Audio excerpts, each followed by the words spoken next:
नोटमध्ये महिलेचे नाव, ओळखही पटली। सोलापुरातील प्रसिद्ध न्यूरोफिजिशियन डॉक्टर शिरीष वळसंकर यांच्या आत्महत्येप्रकरणी मोठी बातमी समोर आली आहे। डॉक्टर वळसंकर यांना आत्महत्येला प्रवृत्त केल्याप्रकरणी एका महिलेविरोधात गुन्हा दाखल करण्यात आला आहे। वळसंकर यांच्या हॉस्पिटलमध्ये प्रशासकीय अधिकारी म्हणून काम करणाऱ्या मनीषा मुसळे माने हिच्या विरोधात गुन्हा दाखल करण्यात आला आहे। आत्महत्येपूर्वी डॉक्टर वळसंकर यांनी एक चिठ्ठी लिहिलेली होती। त्यामध्ये मनीषा मुसळे माने हिच्यामुळेच टोकाचे पाऊल उचलत असल्याचा आरोप त्यांनी केला आहे।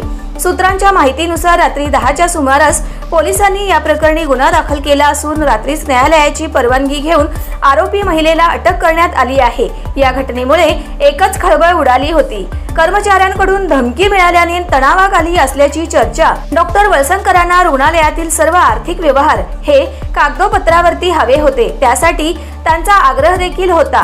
पण आजकाल रुग्णांकडून उपचाराची रक्कम कोणतीही नोंद न करता स्वीकारली जात होती। या संदर्भात त्यांनी आक्षेप नोंदवला होता, पण त्यांचं कोणी ऐकत नव्हतं। जी महिला कर्मचारी अशी रक्कम स्वीकारत होती तिला डॉक्टर वळसंकरांनी कामावरून देखील काढलं होतं। पण नंतर या महिला कर्मचाऱ्याने कामावरून काढल्यानंतर आत्महत्या करण्याची धमकी डॉक्टरांना दिली होती।